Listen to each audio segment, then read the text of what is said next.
Tiago Muratori, que são farmacêuticos do Centro de Medicina Integrativa, que é associado à ASMERRE, a associação aqui do Ministério, né? E então eles vão estar conversando um pouquinho com vocês sobre esse poder aí da água fisiológica. Boa tarde a todos. Boa tarde. Hoje a gente vai estar falando de um tema que para mim talvez seja um dos mais importantes, porque a gente consegue modular bastante nossa saúde só com água. A gente vai poder contar umas boas histórias sobre como foram feitos esses estudos e no que se baseia o nosso trabalho. E o tema da nossa apresentação é o poder fisiológico da água. O que ela pode fazer por você, de maneira simples, para a gente poder modular a nossa saúde, de maneira efetiva. Sou Lucas Nóbrega, eu sou farmacêutico. O Tiago é meu colega de faculdade. A gente tem o privilégio de ter estudado juntos e trabalhar no mesmo local. E a gente vem desenvolvendo esses ciclos de palestras junto à clínica e desenvolvendo vários temas que, de maneira fácil, para os pacientes poderem atuar de alguma maneira sobre a própria saúde. E o tema ele é muito relevante para a gente, principalmente porque o nosso corpo ele é basicamente água. Certamente vocês já ouviram falar nesse percentual elevado de água do que o nosso corpo é constituído. Aqui eu trouxe só alguns exemplos. O sangue a gente tem em torno de 94% de água. O fígado nós temos 87% da constituição dele sendo de água. E o encéfalo, o que não é água é gordura, basicamente. Então, muitas vezes a gente negligencia a forma de como consumir uma boa água e qual a água ideal para o consumo, sabendo, muitas vezes esquecendo, na verdade, do quanto representa no nosso organismo esse percentual elevado de água, como ele é um constituinte importante muito mais do que isso. Além de ser um constituinte, ele é um elemento nutricional. Então, ele é nutriente a partir do momento que ele promove hidrólise, que eu vou explicar exatamente o que é, e também porque ele é plástico e regulador. Ele é classificado dessa forma. Por quê? Hidrólise é um fenômeno metabólico que a gente tem para quebrar substâncias. O tempo inteiro a gente está quebrando substância e está formando substância. Então, ele é classificado como nutriente plástico justamente porque ele está diretamente envolvido no crescimento e na multiplicação de célula. Então, a gente consegue se desenvolver, necessariamente precisa ter esse nutriente presente, e ele é regulador porque ele consegue modular as nossas reações metabólicas que estão acontecendo o tempo inteiro. Então, muito mais do que um solvente universal, que comumente é caracterizado, ele também, antes de tudo, é um nutriente. E existem alguns mitos sobre a água que é muito importante a gente saber e quebrar, até para a gente poder modular corretamente o consumo da água. Como, por exemplo, boca seca é um indicador de desidratação, que é uma mentira. Se a gente for esperar, na verdade é uma verdade parcial. Se a gente for esperar a boca ficar seca para começar a se hidratar, esperando esse sinal, essa presença desse sinal, a gente vai estar num estado de desidratação crônica e vai sofrer todos os danos decorrentes dessa desidratação. Existem muitas pessoas que têm a boca hidratada, ela apresenta teoricamente hidratada, mas ela está desidratada e partindo para um estado de desidratação crônica. A água ela não é só um solvente, a gente viu que ela também é um nutriente plástico, principalmente, envolvido no nosso crescimento, na nossa renovação celular. A sensação de sede, ela não permanece igual durante toda a vida, então à medida que a gente vai envelhecendo, é muito comum a gente ir perdendo a capacidade de sentir sede. Então o idoso, se a gente for observar ele ao longo do tempo, ele quase não bebe água porque ele não sente vontade. Por isso que a gente tem que ter tempo e momento para tomar água, periodicamente. Tem que ser cronometrado. Já a criança, em plena atividade, ela o tempo inteiro precisa de água, ela requer água, o organismo dela pede. E nenhum outro fluido pode substituir água. Então, por exemplo, na nossa rotina, principalmente quem trabalha em ambiente fechado, está o tempo inteiro consumindo café, ou consumindo um chá, ou qualquer outra bebida, às vezes com a intenção de se hidratar, você não se hidrata com qualquer outra substância que não seja água. Então, quando eu consumo café, na verdade eu estou desidratando. É uma substância desidratante, assim como chás são, até diurética. Então eu só consigo repor a quantidade de água que meu organismo tem com água. E o suco de fruta? Não substitui água. você tem um nível de absorção da água, mas ele não substitui da mesma forma. A única coisa que pode substituir a água, na verdade nada substitui a água, a única coisa que você pode fazer para se hidratar é água pura. Inclusive a própria água, se ela estiver desmineralizada, ela é desidratante. Então, dependendo da condição que você encontrar a água, ela também não hidrata. A gente tem um turnover hídrico. O que é isso? É justamente o como que a gente vai eliminar a água, das diferentes formas que a gente tem de eliminar a água, e o que a gente tem que repor minimamente. Então, em média, um adulto precisa de 2.300 ml só para repor o que perdeu durante o dia.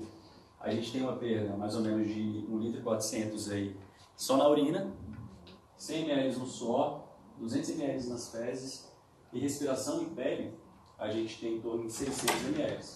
Então, a maioria das pessoas bebe muito menos do que 2 litros de água por dia. Né? Isso não cobre nem o que a gente perde, que é esse turnover hídrico. Por isso que a gente está vivendo um momento que a maioria dos pacientes que a gente encontra ao longo da nossa clínica, a gente observa que a maioria deles são todos desidratados. Então, problemas de enxaqueca, alguns problemas cardíacos importantes podem ser decorrentes de desidratação crônica. Um processo que qualquer pessoa poderia reverter. E existe uma hierarquia também. Para tudo no corpo existe uma hierarquia de funcionamento, de restrições e de prioridade.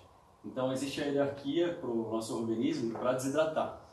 Inicialmente, a gente tem uma maior predominância de desidratação intracelular. Esse intersticial aqui é justamente o tecido que conecta as células. É um tecido que desidrata em segunda ordem, para depois desidratar a parte intravascular. Ou seja, quando você está com uma viscosidade aumentada do seu sangue, você já está muito desidratado dentro da sua célula e está muito desidratado no tecido que está em volta das células. Então existe uma hierarquia. Toda vez que a pessoa está desidratada a nível intracelular, ela começa a ter uma desidratação crônica com todos os danos possíveis dessa desidratação, e a gente vai ver alguns danos desses. Então, uma pessoa que está entre 20 e 70 anos, se a gente fosse correlacionar o nível de hidratação dessas pessoas, com 20 anos, essa relação de água em intra e extracelular, ela sai da marca de 1,1 em média para 0,8. É uma diminuição de mais ou menos 30% de desidratação. Isso aqui é uma média, tem gente que é muito mais desidratado que isso. Então essa desproporção se deve à desidratação crônica. De maneira aguda isso não acontece. Então, um dos processos envelhecedores mais potentes que tem é desidratação. Tem tratamento de beleza feito só com hidratação, nada mais. Então, envelhecer literalmente é desidratar. Se a gente for ver a pele de uma pessoa jovem ou de um bebê, que tem aquela plasticidade, né, já que a água é um nutriente plástico, a gente percebe a diferença de resiliência da pele em relação ao idoso e um paciente jovem, uma pessoa jovem. E aqui a gente tem outras relações, principalmente com a parte pulmonar. Chama a atenção porque tem muita gente com problema de asma, principalmente, né, desencadeando uma série de problemas de crises, podendo levar até a morte. Muitos desses casos poderiam ser revertidos com água, com hidratação correta. Então aqui a gente tem os alvéolos pulmonares, onde de fato vão acontecer as trocas gasosas, né? A gente tem a troca do oxigênio pelo gás carbônico. E esse é o aspecto, se a gente pudesse fazer uma analogia aqui, dos nossos alvéolos com uma uva normal, bem hidratada. Esse é o estado ideal de troca gasosa, porque para a gente ter troca gasosa a gente precisa de umidade, né? Precisa de água ali presente para ter uma troca eficiente de gases. Só que quando a gente desenvolve uma desidratação crônica, que é o caso da maioria das pessoas, a gente tem um aspecto mais próximo de uma uva passa desses alvéolos, né? Então aqui a gente já não tem troca gasosa eficiente. Então, a maioria dos casos de asma são decorrentes, as crises, quando elas são desencadeadas, são decorrentes de desidratação crônica. Isso é um ponto bem importante. Desidratação, outros efeitos que a gente pode observar em pacientes que têm essa cronicidade de desidratação, quando as grávidas, principalmente no período matinal, elas acabam desenvolvendo recorrentemente esses enjoos, né? Pode ter outras causas, tem fatores hormonais associados também, deficiência de progesterona também pode causar isso, mas um dos motivos desse enjoo matinal é também a desidratação. Então, poucos copos d'água, em um momento de crise de enjoo, pode reverter o quadro de enjoo matinal no gestante. Angina é a forma mais grave que tem de desidratação, é aquela dor no peito que muitas vezes leva uma pessoa para o hospital, correndo, achando que está infartando. Você consegue reverter, e não só reverter, mas você consegue também prevenir, que é o mais importante. Muito mais fácil você trabalhar com prevenção, consumindo a água de maneira adequada. Então isso aqui é um problema seríssimo, isso aqui gera muito custo, né? Porque até a gente descobrir que a pessoa não está infartando, né? O quanto de custo você não gerou, sendo que ela poderia estar só se hidratando. Aqui a gente também tem vários quadros de fibromialgia, dores sistêmicas, né? Também por conta de desidratação, desencadeada por desidratação crônica.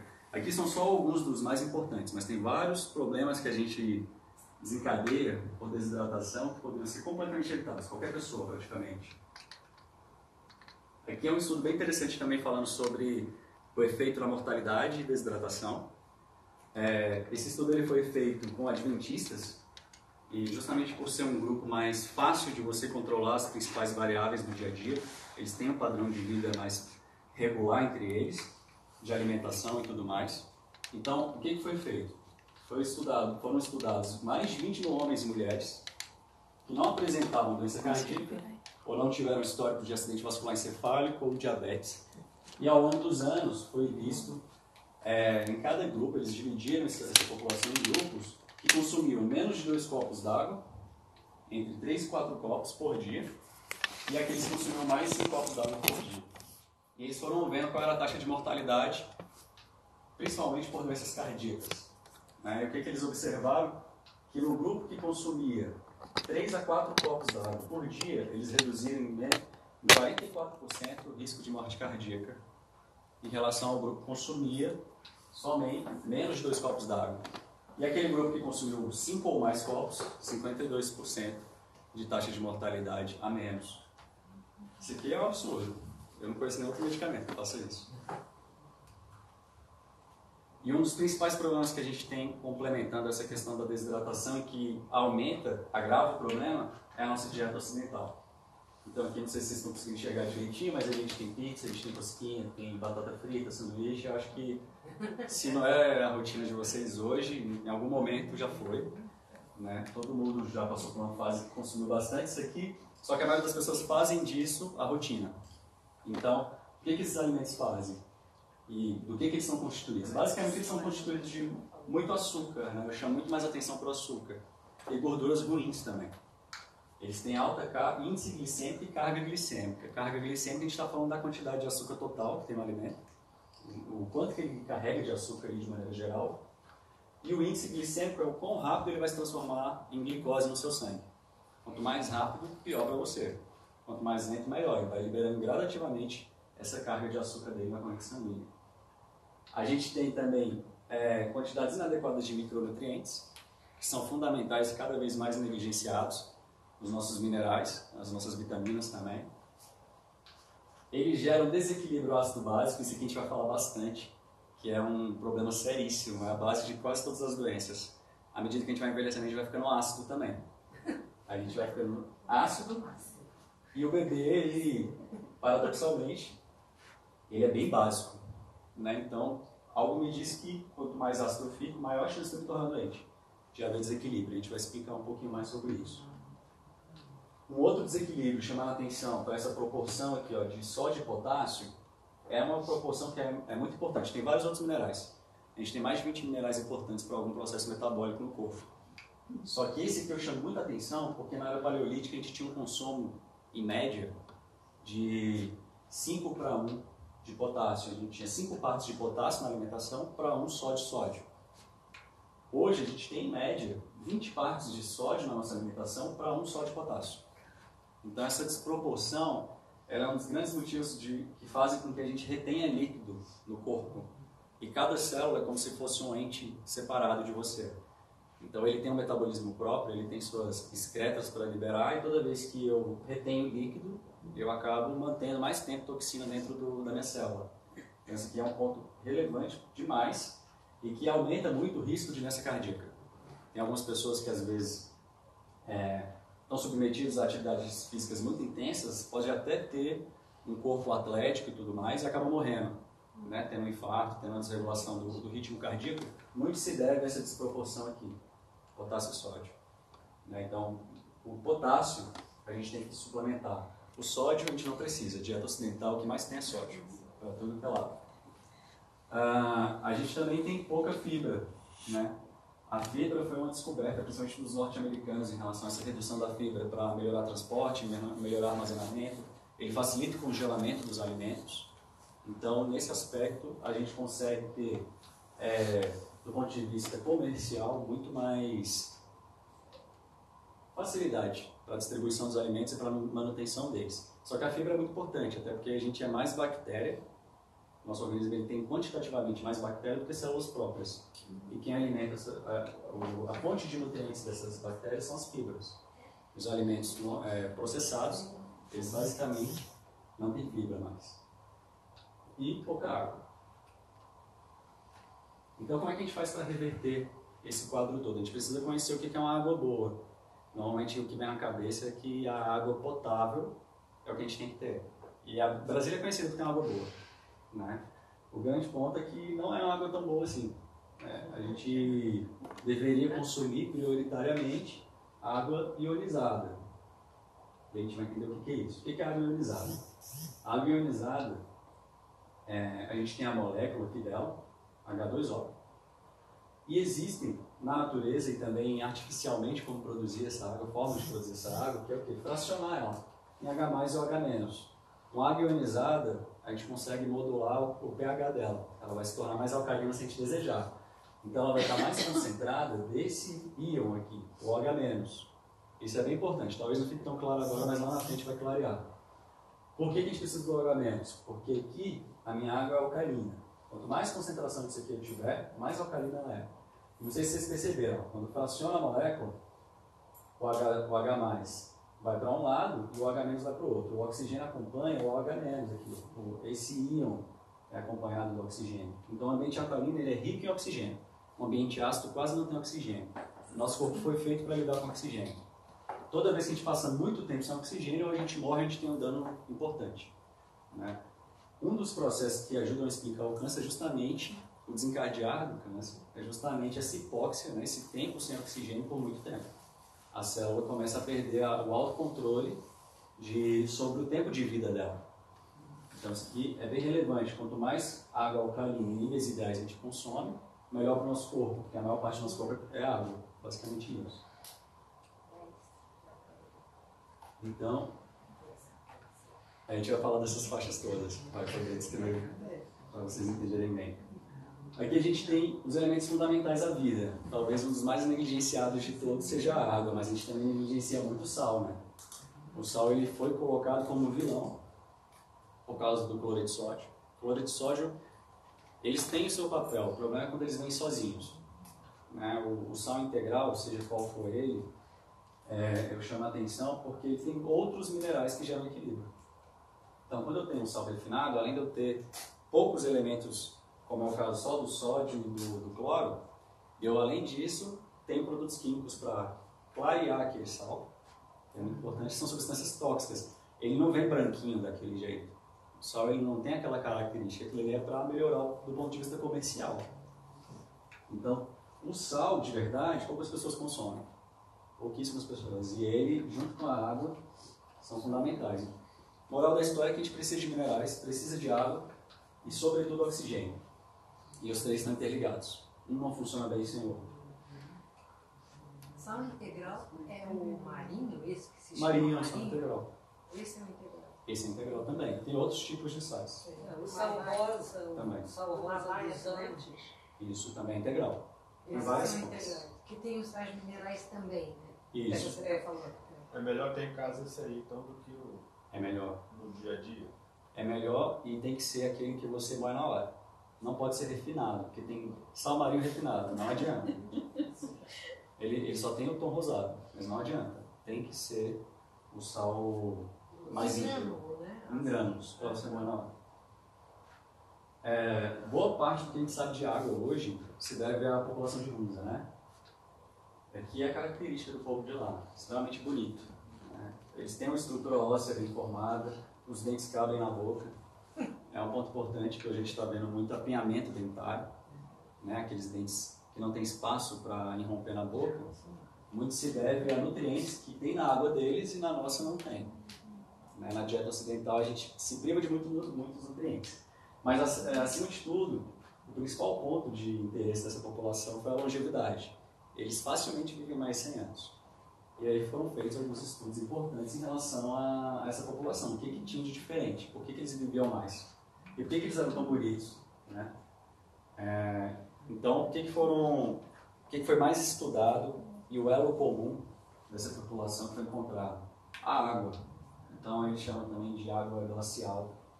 É uma água extremamente rica em minerais, Ela tem uma tensão superficial baixa, a gente vai saber o que é isso. Ela tem um pH alcalino, ela é abundante em minerais, como eu já falei, e ela tem ação antioxidante. É possível que a sua água, dependendo de qual água que você consome, ela tenha um poder mais antioxidante do que a própria vitamina C. É possível atingir esse nível de antioxidação. Lembrando que a oxidação também é sinônimo de envelhecimento precoce. Se eu tenho mais oxidação e não tenho antioxidante para contrapor esses radicais livres, eu envelheço mais rápido. O sol é uma maneira clara de oxidar rapidamente. Então, quanto mais tempo uma pessoa se expõe, por exemplo, aos raios solares, exageradamente, porque é fundamental que se exponha, mas exageradamente ela envelhece mais rápido. Aquilo ali é oxidação. Então, só para vocês terem uma ideia da importância da água, que é uma substância que a gente consome ou deveria consumir de uma maneira abundante, a importância dela ser antioxidante e ter essas outras características também para a nossa saúde.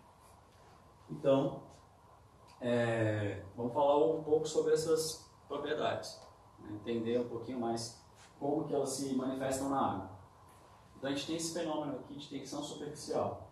Aqui, se vocês observarem, tem uma película, né? O nadador se aproveita desse deslize na água para poder ganhar velocidade. Então, essa película aqui, ela só é formada por conta da tensão superficial da água.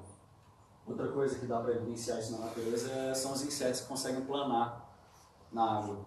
Uma água com baixa tensão superficial, um inseto ele afundaria. Então, por que isso acontece? Qual a importância disso? O que é melhor para a gente ter na água? Uma tensão superficial alta ou uma tensão superficial baixa? Então, essa película que é formada, ela se deve a uma ligação mais íntima das moléculas de água entre elas mesmas em relação à atmosfera, ao ar.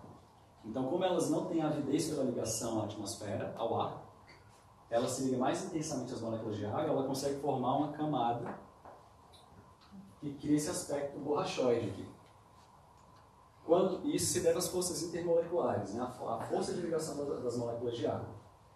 Então, quando eu tenho uma força maior de atração entre a água em relação à atmosfera, eu consigo ter uma alta tensão superficial. Só que para a gente é interessante que a água de consumo não tenha uma tensão superficial tão alta. Porque toda vez que eu tenho uma tensão superficial alta, a minha água se torna pesada, porque ela vai estar carregando outras moléculas de água junto com ela.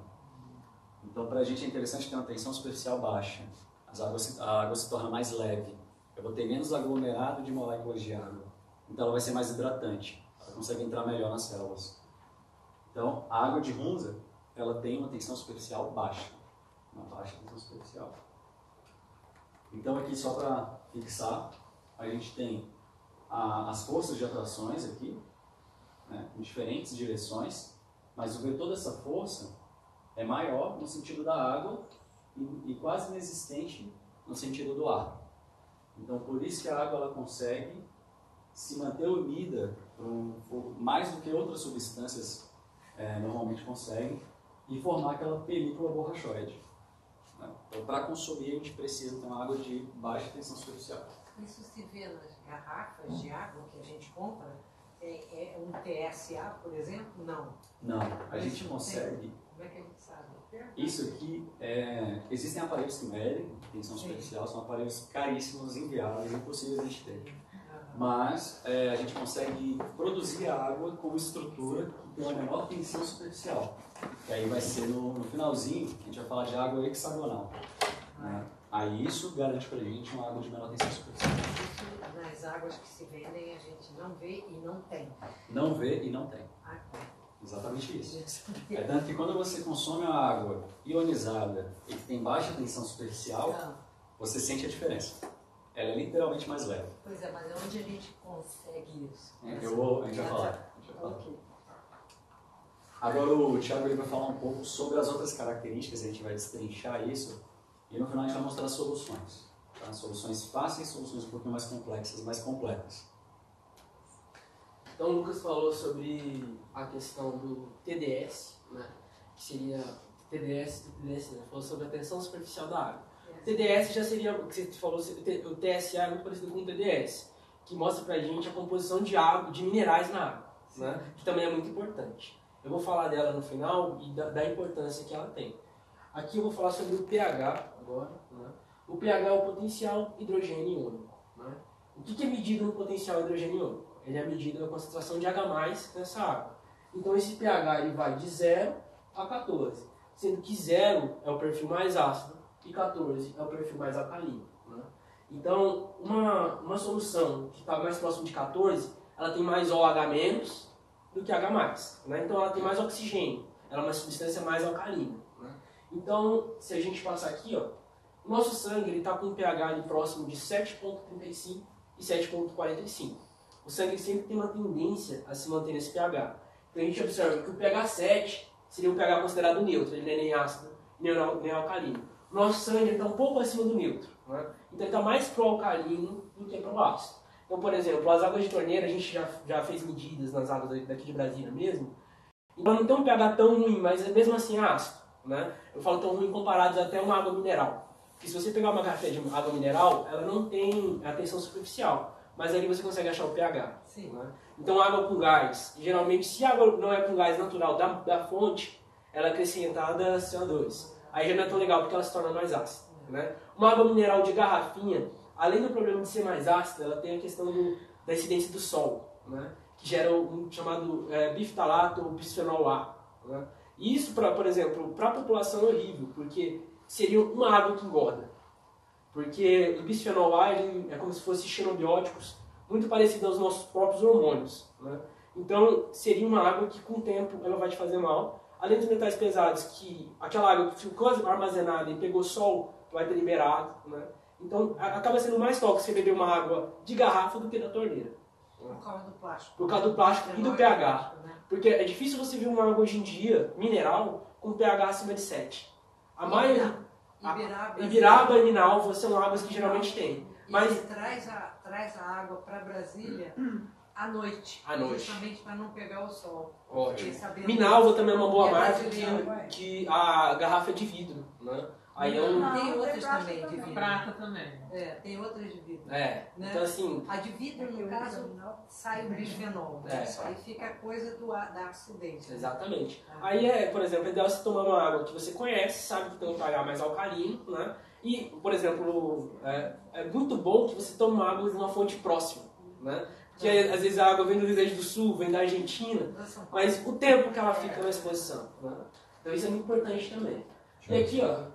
Só abrir um parênteses, aproveitando que está falando de pH, é interessante que tem aqueles medidores de pH de aquário, a gente consegue ter uma boa noção visual, porque essa escala de cores aqui, à medida que vai ficando alcalino, ele vai ficando nesse tom mais azulado, roxo, e o vermelho, amarelado, ele vai demonstrando que está ácido. Então, faz esse teste em casa, goteja numa amostra pequena de água, umas gotinhas desse indicador de pH, para ter uma noção do quão ácida é a água de Brasília. Uma coisa, não sei se caberia agora, depois já ouvi falar de botar bicarbonato para alcalinizar, inclusive nos garrafões. E é assim mesmo? Ajuda sim. Uma coisa de alcalinizar o mangue. Eu vou inclusive falar que o nosso próprio organismo ele tem uma relação muito importante com o bicarbonato. A questão do bicarbonato que vem no mercado é o problema dos conservantes que vem junto, dos tóxicos que ele pode ter. É porque talvez não seja 100% bicarbonato puro, né? Aí ele pode vir com componentes que são tóxicos no organismo. Mas o nosso próprio organismo tem um mecanismo de alcalização que ele utiliza bicarbonato, né? Hoje em dia, uma das melhores coisas para, por exemplo, se alcalinizar a água é o sal rosa, né? Então, muitos cientistas aconselham você colocar meia colher de café de sal rosa em 1 litro de água e tomar durante o dia, né? Porque gera uma alcalinização. E o próprio limão também. Porque o limão, quando você toma ele, na boca ele é ácido. Mas chegando no nosso organismo, ele, por causa de ter um ácido cítrico, ele forma citrato de sódio, citrato de magnésio, citrato de potássio, e isso faz bem, né?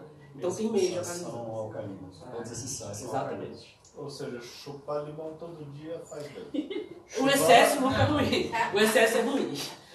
Chupar não é uma boa forma para os seus dentes, né? Exatamente. Vai funcionar. Chupar limonada. Agora, você pegar o limão puro, até diluir um pouquinho em água, é válido. Se puder usar alguma coisa que não tem tanto contato com os dentes, porque cronicamente para os seus dentes... A ele é acidez bem vai ácido. degradar o esmalte do dente. O esmalte é um tecido do dente que é recuperável. Uma vez você perde ele, já foi. Aí o que a gente aconselha é, por exemplo, tomar de manhã em jejum um copo com água cheio com limão, né? Porque aí você já ajuda o organismo a melhorar durante a manhã o metabolismo, né? E também ajuda na alcalinização do tecido, beleza? O cloreto de magnésio. O cloreto de magnésio também é bom. Mas hoje tem várias formas de magnésio, né? Tem o magnésio cloreto, tem o magnésio sulfato, que seria por meio endovenoso, tem o magnésio de malato, né? Tem algumas formas de magnésio. Mas ele também alcaliniza. Alcaliniza. O grande problema do cloreto é que se você colocar um pouquinho a mais, ele já vai gerar uma disenteria, uma diarreia. Ele solta o intestino. Então, assim, uma coisa boa, por exemplo, é você misturar o cloreto com sal rosa, por exemplo, colocar na água e tomar durante o dia. Mas o sal não é legal você tomar mais do que meia colher de café durante o dia. Coloca aí meia colher de café. Isso. E o magnésio também, geralmente na própria farmácia, quando você compra o magnésio, vem a quantidade que você coloca para 1, 2 litros de água. 33 gramas. E você vira... Pra 1 litro. Isso. Aí você toma durante alguns dias, né? Não precisa necessariamente... Mas é uma coisita só. pouquinho, né? 60 ml, exatamente. É. O magnésio, por ele ter essa questão de disenteria, diarreia, se você tomar um pouquinho mais, vai gerar uma vontade de Quem banheiro tem grande. intestino preso, vamos dizer. Exatamente. O melhor efeito desse sal de magnésio é justamente para liberar mais o intestino, porque do ponto de vista da reposição de magnésio, quase não repõe. É uma fonte ruim comparando os outros sais de magnésio que a gente tem. Você pode ter uma maior quantidade de magnésio em outros sais, mas com esse efeito ele é bem-vindo. O magnésio de malato, por exemplo, ele tem uma absorção até 3 vezes maior de magnésio do que o próprio cloreto de magnésio. O magnésio de malato você consegue comprar em qualquer farmácia de manipulação, né? E o cloreto, ele tem, por exemplo, para cada 300, 200 ml de cloreto, você absorve 60 ml de magnésio puro, né? Enquanto 400 miligramas, né, de magnésio de malato, você absorve 200 miligramas. Então, a concentração do magnésio de malato, quando você absorve, acaba sendo muito maior de magnésio. E a gente, naturalmente, tem uma carência natural de magnésio. Então, tirando um pouquinho da água, o magnésio é um mineral que é importante a gente repor também, né? Até porque ele se relaciona a mais de 350 funções no organismo e ajuda na absorção de outros minerais, né? Então, ele é importantíssimo. Então, aqui deu para entender um pouquinho, tranquilo? Então, assim, o sangue, ele sempre vai tentar se manter um pH próximo a 7,3.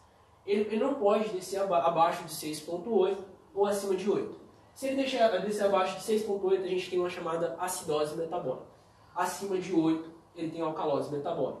Isso vai ser muito importante para a gente explicar depois como que é o mecanismo de alcalinização do organismo, né? É importante vocês pensarem nesse quadro, depois eu vou dar uma reexplicada ali. Já o tecido, ele não tem esse potencial de se manter no mesmo pH como o sangue tem. Então o tecido é sempre quem sofre mais quando você toma ou come um alimento ácido. Porque o sangue vai retirar do tecido minerais, bicarbonatos e vitaminas para se alcalinizar, né? E como o Lucas havia dito, por exemplo, o processo de respiração, talvez por ter oxigênio, talvez seja um dos melhores processos que a gente tem também, como forma de alcalinizar o organismo, que seria chamada hematose, né? Que é a troca de gases. Aqui é importante saber que tanto os rins quanto o fígado, o cérebro, eles não funcionam adequadamente com pH abaixo de 7,2. Né? E sabendo que o sangue sempre tenta se manter no mesmo pH e tira dos tecidos minerais e os tecidos ficam ácidos, então daí muitas vezes a gente sabe de onde vem as doenças. Talvez por uma desidratação crônica, você desenvolve alergias, desenvolve às vezes alergias respiratórias, né? Que tem uma relação muito grande com a histamina. Quando você tem uma baixa de água no organismo, você tem um aumento da histamina. A histamina é um elemento inflamatório. Então, aumentando a histamina, você vai ter um aparecimento maior de alergias, asmas, né? Então, um médico chamado Batman Garrett, ele morava no Irã, né? Depois ele foi aos Estados Unidos, e quando adulto ele voltou para o Irã, e por questões políticas ele foi preso, né?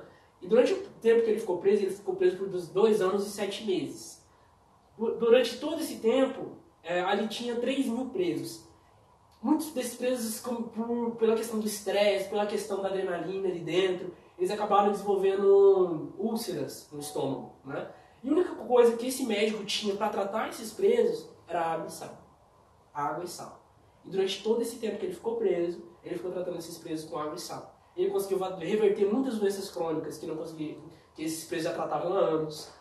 E depois, quando terminou esses 2 anos e 7 meses, ele pediu para ficar mais 4 meses para terminar os estudos com os presos. Então, a partir disso, ele escreveu 6 livros, né? Relacionados à água alcalina, o pH. Né? Então, ele viu que o fator do sangue sempre se manter no mesmo pH, ele acaba gerando uma acidez nos tecidos. Né? E aqui, ó, enzimas corporais são temperatura, pH e água dependentes. Por exemplo, uma pessoa que tem hipotiroidismo, né, geralmente ela tem uma queda de temperatura. E essa queda de temperatura acaba atrapalhando muito o funcionamento enzimático. Quando eu falo enzimas, são proteínas que degradam, né, que quebram, geram a lise de outras moléculas para que o organismo possa absorver com uma menor facilidade. O Lucas falou lá no início de hidrólise. Hidrólise é uma forma de quebra. Né? Então a água, mesmo sendo solvente, ela também tem uma função nutriente para o organismo muito importante, porque ela também gera hidrólise. Então, muito parecido com as enzimas, além da hidrólise, tem vários outros tipos de quebra também. O sistema imune torna-se disfuncional em um ambiente ácido. Um ambiente ácido, por exemplo, um câncer, geralmente, ele torna o ambiente mais ácido, impede que o sistema imune age no local de uma forma correta. O ambiente com pouca água, por exemplo, o sangue, ele não carrega muito bem essas células do sistema imune, as células também não chegam com uma facilidade. Então, tanto o pH quanto a hidratação acaba sendo importantíssimo para o sistema imune. E aqui, ó, voltando às enzimas, elas têm uma relação com coenzimas, com pH, com temperatura e com a diluição. Quando eu falo coenzimas, é algo que a enzima tem, que é necessário para o funcionamento dela. Por exemplo, o magnésio, ele é coenzima de mais de 350 enzimas. Né? Então, devido a isso, ele se relaciona ao sistema nervoso, sistema cardíaco, metabolismo, a tireoide. Então, são várias relações do magnésio com o organismo. pH, né? A gente tem enzimas que funcionam muito bem no pH ácido, que seria o pH do estômago. A gente tem enzimas que funcionam no pH alcalino, que seria o pH do pâncreas, pH pancreático. Né? Essa enzima que funciona no pâncreas, ela não vai funcionar no estômago. Então, a enzima ela precisa do pH adequado para funcionar de forma adequada. E a diluição é importantíssima, ou seja, quanto menos viscosidade, melhor a eficiência enzimática. Ou seja, quanto mais hidratado o organismo, melhor essas enzimas vão funcionar. Muito de intolerâncias, né? Intolerância à lactose, intolerância a alguns alimentos, alergia a alimentos, tem muita relação com um perfil enzimático alterado. Né? E essa diluição é muito importante para as enzimas também, porque a diluição vai melhorar a carreabilidade dessas enzimas de um local para o outro. E que enzima mesmo? Enzima é uma proteína. A proteína. É uma proteína que vai se ligar a outra molécula e vai quebrar essa molécula. Quebrando, ela gera uma facilidade maior para absorção. Né? Então, a enzima é necessária para praticamente tudo que a gente ingere. Né? E aqui, ó, o pH ácido é associado com câncer, osteoartrose, osteoporose, candidíase e distúrbios hormonais. Quando a gente tem um pH ácido no tecido, né, por exemplo, a estrutura óssea, a gente tem molécula de estrutura óssea chamada de osteoclastos. Né? Esse osteoclastos, num perfil desidratado, sem água, ele vai ser estimulado 100 vezes mais do que o normal. E o que o osteoclasto faz? Ele gera uma degradação óssea. É como se ele gerasse degradação óssea, você vai ter perda de cálcio, perda de minerais, e gera as doenças como osteoporose, osteoartrose. Então, por isso, a hidratação acaba sendo muito importante. Candidíase, é muito difícil você reverter uma candidíase se você não tratar a alcalinidade primeiro. Né? Então, muitos pacientes que têm candidíase de recorrência, que não conseguem tratar, já estão tratando por anos, se ela não melhorar a questão de alimentação, a água que ela bebe e o que ela consome durante o dia, é muito difícil tratar essa candidíase. Porque o ambiente ácido propicia o aumento e o crescimento desses fungos. Né? O pH ácido é um marcador de falta de saúde corporal. Né? Então, como a gente viu, exatamente, se você não tem um bom pH no organismo, a sua saúde corporal como um todo acaba sendo prejudicada. Só abrindo parênteses também, Thiago, essa questão da osteoporose ela é importante, que ele falou das células osteoclásticas, que às vezes a gente tem elas como vilão da história, né? Elas são fundamentais. O problema delas é justamente por conta lá do início, que eu falei das dietas ocidentais, que são altamente acidificantes, eles estimulam muito mais essas células do que deveriam, mas elas participam da reciclagem também do osso para deixar ele forte. Tem um grupo de medicamentos que é muito usado, principalmente para pacientes que têm câncer de mama também, que são os bisfosfonatos, não sei se vocês já ouviram falar, que são medicamentos que bloqueiam essas células, né, os osteoclastos. Não deixam eles fazerem a degradação do osso para os osteoblastos, que é quem vai repor, fazer o trabalho deles. Então, nesses casos, quando a gente bloqueia também essas células, a gente tem danos muito severos, que é o caso da necrose do osso. O paciente que às vezes está usando esses medicamentos, ele não informa para o dentista dele, ele pode ter uma necrose nos ossos maxilares. Então, o nosso problema é só a exacerbação da acidez o tempo inteiro, e não a presença dos osteoclastos. É bem importante isso. Porque são células naturais que vão ser responsáveis pela regeneração e reconstrução desse osso. Mas em um ambiente desidratado, eles vão ser estimulados 100 vezes a mais do que seria normal. Né? Então aqui é praticamente impossível reverter doenças crônicas na presença de um pH ácido. Então o meio de reverter doenças crônicas é tratando a acidez do corpo. Né? Aqui, essa estátua, né, se ela ficasse, por exemplo, em um lugar fechado, sem ação corrosiva, né, seja de pombos ou da chuva, né, a gente não tinha degradação dessa estátua ao longo do tempo. Da mesma forma, o nosso pH, o pH é alcalino, e ao longo do tempo ele sofre com a ação da acidez. Né? A acidez ela tem uma ação corrosiva no DNA. Então a acidez pode ser que ao longo do tempo seja algo que gere doença, gere mutação celular, devido até uma alteração no DNA. Aqui o Lucas já falou um pouquinho, né, que é o grande problema, um dos maiores problemas que a gente tem. Aqui a gente tem produtos alimentícios. Isso daqui não é alimento, é produto alimentício. Produto alimentício é tudo aquilo que é industrializado, né, que chega no mercado e a partir do mercado ele é passado para a população. O produto alimentício ele não tem valor nutricional, né, ele faz muito mais mal do que, às vezes, ele vai saciar, mas não vai te nutrir. Né? Então, o que seria bom? Verduras, legumes, raízes, alimentos que vêm da terra, tudo aquilo que vem da terra, que é natural, orgânico principalmente, ele é mais rico em minerais, mais rico em vitaminas. E esses minerais, essas vitaminas, eles são alcalinizantes do organismo, enquanto os alimentos, eles são acidificantes. Então, os alimentos, com o tempo, eles geram doença. Aí fala da carne. A carne vermelha. A carne vermelha, a grande questão, né? por exemplo, a carne vermelha, a grande questão é o excesso. Né? Tirando isso, ela é benéfica ao organismo, porque a carne tem gorduras naturais, né? Tem proteínas que a gente precisa e tem vitaminas. Né? Então o consumo é adequado. Por exemplo, para um vegano ou vegetariano, acaba ficando prejudicado na questão de vitaminas, por exemplo, vitamina B12.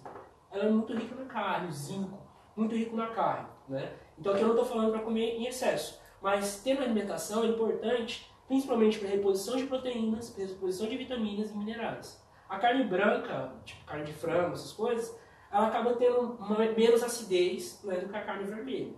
Né? A carne vermelha ela acaba gerando mais problemas relacionados à acidez do que a carne branca. Mas a carne muitas vezes é necessária para o consumo de vitaminas, de minerais. Porque tem muitos minerais que você não encontra com facilidade em verduras e legumes. Você não encontra, por exemplo, em alguns queijos você tem uma concentração maior de minerais, né, para quem é vegetariano ou vegano, mas não tem tão concentrado quanto tem na carne. A vantagem hoje é que a gente tem soluções para quem quer ser vegetariano, quem quer ser vegano. Hoje já é mais possível fazer isso. Não existe tanto essa restrição que a gente tem como suplementar, tem que ter soluções para isso. Então hoje é uma questão de opção para quem tem financeiramente pode pagar por isso que é mais caro. Aqui nos Estados Unidos, por exemplo, você tem uma possibilidade muito maior. Então é possível você manter uma dieta vegana, vegetariana, se manter saudável completamente, mas provavelmente vai gerar muitas vezes mais custos. E mantendo essa dieta vegana ou vegetariana, só tem que manter uma suplementação adequada. Né? Fazer uma consulta com o médico, com o molecular, ou com alguém da área, para conseguir manter bem os níveis de minerais. Né? Porque no sangue, muitas vezes, a gente não identifica tão bem a baixa ou a alta desses minerais. ele só vai dar baixo ou alto no sangue quando já estiver muito baixo no tecido, né? Quando já estiver muito alterado no tecido. O cálcio, por exemplo, é um caso clássico, né? Até você ter uma alteração de cálcio no sangue, a estrutura óssea já está com uma rigidez mínima. Aí você já está com o processo de osteoporose e com cálcio praticamente normal. E a relação, por exemplo, a coisa do colágeno, que está muito em voga hoje, né? Sim. Tem de vários, proteína de porco, proteína bovina, proteína de perna do cartilagem de frango e tudo.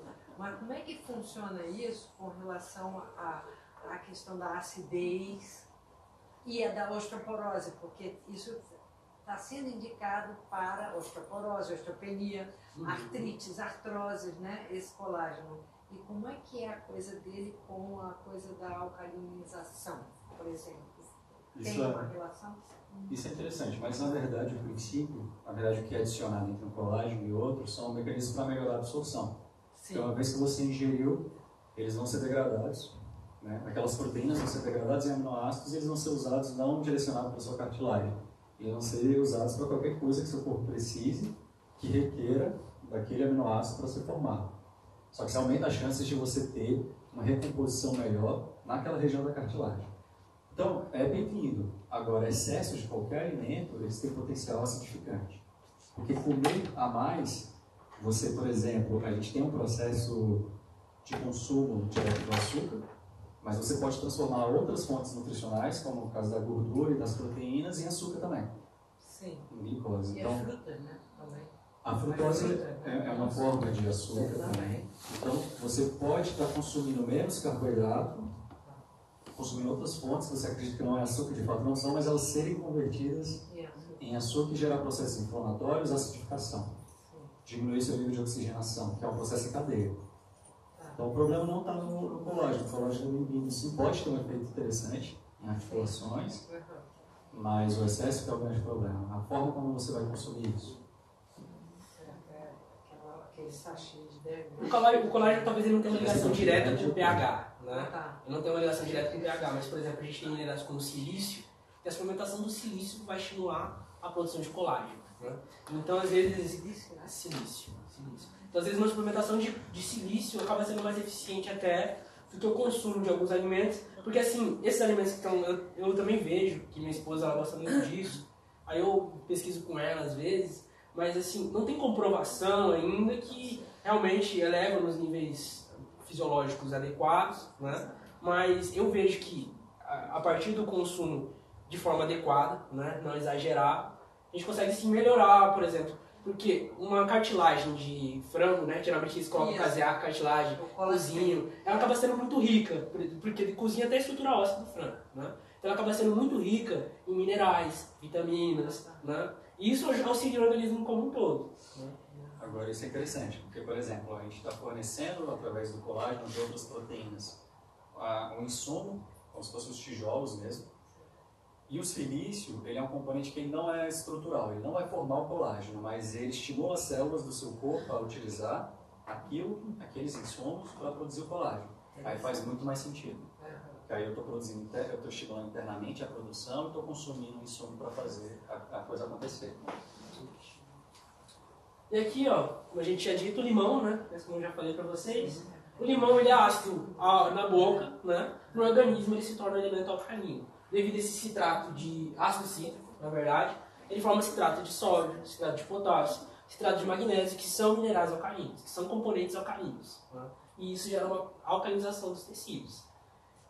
E eu vou mostrar também para frente como que funciona o mecanismo de alcalinização. Só vou falar um pouquinho primeiro dos sais, né? Então aqui a gente tem essa menina chamada Jessie Bronstein. Ela é filha do Dr. David Bronstein, né? Ele é um especialista em estudos da tireoide. Essa menina, quando ela tinha 12 anos, né? Ela fez um trabalho de escola. Nesse trabalho de escola, ela colocou uma colher de chá de sal de mesa, né? Ou seja, o sal refinado, o sal branco, né? E uma xícara, um quarto de xícara de água, né? E ela viu que o pH, que é o que a gente está estudando agora, ele caiu de 6,4 para 6. Né? E ela fez o mesmo estudo, fez a mesma experiência com sal rosa ou sal celta. Né? No caso, ela usou o sal marinho, né, que é um tipo de sal integral também. a gente tem vários tipos de sais integrais, e ela viu que o pH ele aumentou, não diminuiu. Ele aumentou de 6,4 para 6,8. O que isso quer dizer? Né? Parece pouca coisa, 0,4 ou 0,8, mas quando a gente sai de um pH de 6, que foi o que aconteceu no sal branco, e vai para um pH de 6,8, a gente tem um aumento de 8 vezes. Né? Porque o pH não segue uma escala numérica normal, ele segue uma escala chamada de logarítmica, né, que eu vou explicar mais à frente. Então o aumento foi de 8 vezes, ou seja, o pH, quando o sal utilizado é o sal marinho ou o sal rosa, é 8 vezes maior do que quando usado o sal refinado. Né? Por que isso? Porque junto dele, além do NaCl, você tem minerais, potássio, mais de 80 minerais geralmente tem um sal desse. Né? Enquanto que aqui tem só o NaCl, e tem um grande problema que esse sal para ser branco desse jeito, como o Lucas disse, ele passa por um processo de solventes. Soda cáustica. Soda cáustica. Esses solventes, eles são tóxicos aos organismos. Né? São tóxicos aos organismos e em vez de ser benéfico, eles acabam prejudicando, né? Gerando uma acidez maior.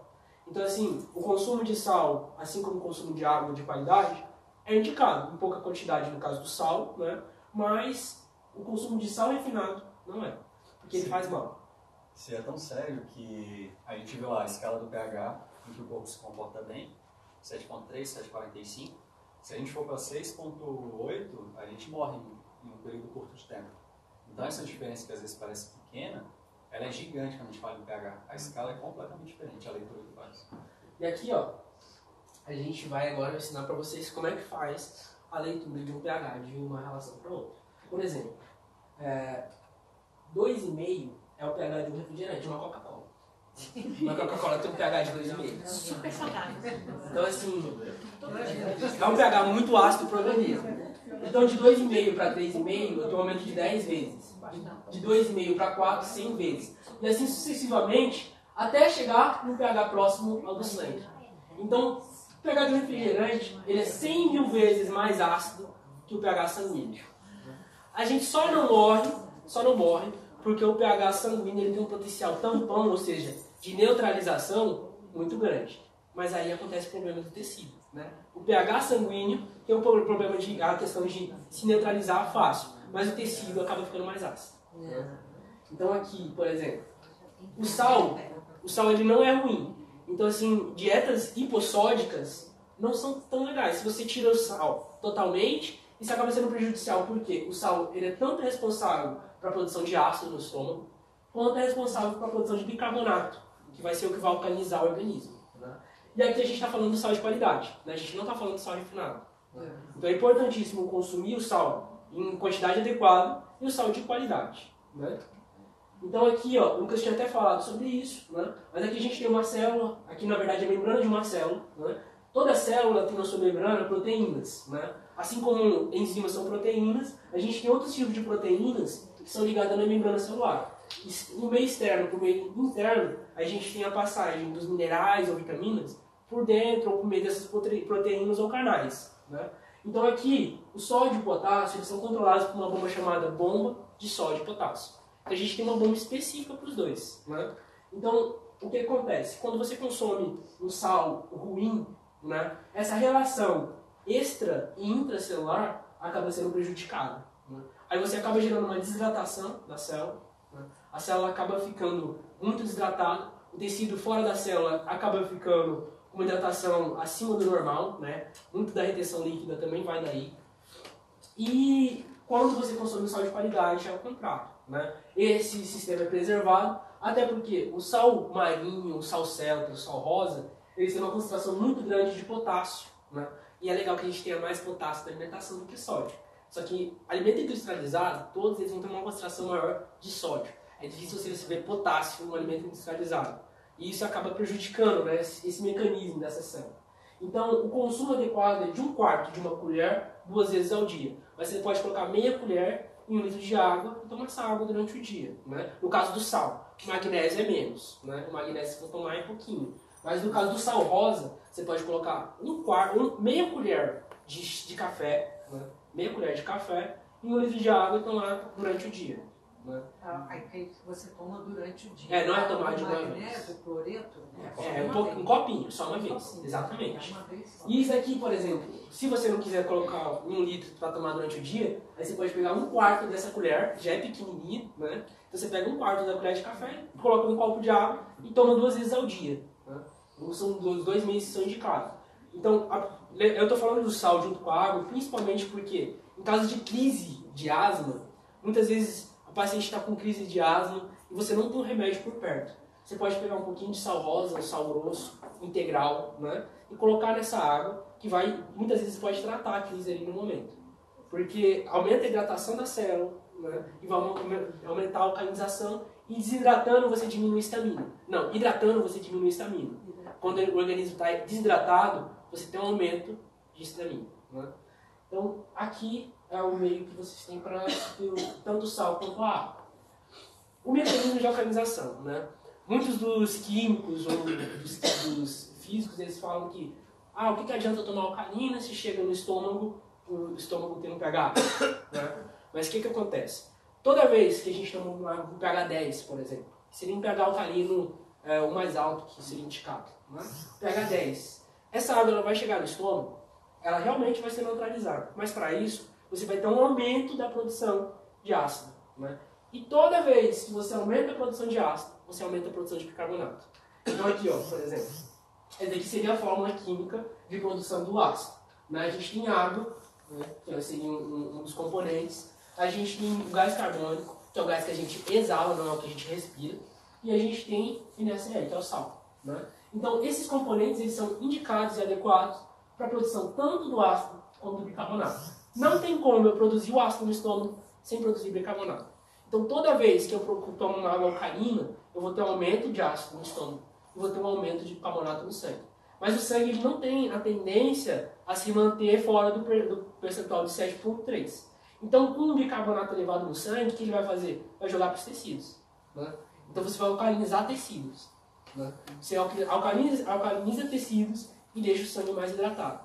E essa alcalinização de tecidos vai trabalhar com a imunidade, vai evitar doenças. Né? Então, uma água alcalina é um meio de tratar doenças, tanto crônicas quanto agudas. Né? Só falar uma coisa importante, que tem muita gente que tem problema a nível de estômago, normalmente na forma de refluxo, e é por falta de acidez. Isso acontece muito. Mas a água, ao contrário de medicamentos que são usados nesse sentido, ela não bloqueia quimicamente nada. Ela estimula a produção de mais ácido através do mecanismo fisiológico. É diferente, por exemplo, de omeprazol, que é o mais conhecido, do pantoprazol e tudo mais, que vai bloquear quimicamente a liberação do ácido. Então você tem menos produção de bicarbonato também, porque você não está bloqueando a produção do ácido a nível do estômago. Então o tecido fica muito mais acidificado cronicamente para quem usa isso em tratamentos constantes. E o problema não está sendo resolvido, porque normalmente o problema... E tomar vinagre de maçã? Interessante. É bom. Ácido acético. É bom. Isso para digestão. Né? Ele evita a digestão. Porque na verdade essas pessoas que têm uma diminuição da produção de ácido clorídrico, diminuição de enzima também no de estômago, todo o corpo ele tem bactéria. Inclusive no estômago. E no estômago menos porque o ambiente ele é mais hostil, né? Por ser um pH muito ácido. Então se o alimento vai passar mais tempo ali, porque ele é pH dependente, o estômago ele só abre a válvula inferior para o intestino, se você atinge o pH ácido suficiente. Então se você não tem ácido suficiente para digerir o alimento, você acaba tendo uma fermentação do alimento no estômago. Então a válvula superior, por questões de pressão, ela abre. E algumas pessoas têm essa válvula cronicamente mais frágil. Então você começa a ter sensação de queimação, uma dor retroesternal a nível aqui, tanto do peito ou até superior, indo até a boca. Então essas pessoas, quando elas fazem uso de substâncias mais ácidas ou enzimas, complexos enzimáticos, cloridrato de betaína, que é muito usado também em simples, elas melhoram a sensação de queimação, aumentando a acidez. Aí entra o ácido acético, também melhora essa função. Justamente para ele aumentar a acidez normal, para quem tem baixa acidez. Aí, então, essa daquela falando do vinagre de maçã, tomar junto, depois da refeição, Eu antes... particularmente prefiro tomar depois da refeição. Tipo uma colher? Uma colher por refeição, você pode fazer uso. Refeições principais, e principalmente aquela que mais te incomoda. Porque tem pessoas que têm refeições, às vezes está comendo alguma coisa errada, porque todo mundo tem algum alimento que você consome que é raro. Alguns te inflamam mais, outros menos, geram digestão maior, outros menores. Mas você auxilia no processo de digestão, tomando imediatamente depois ou imediatamente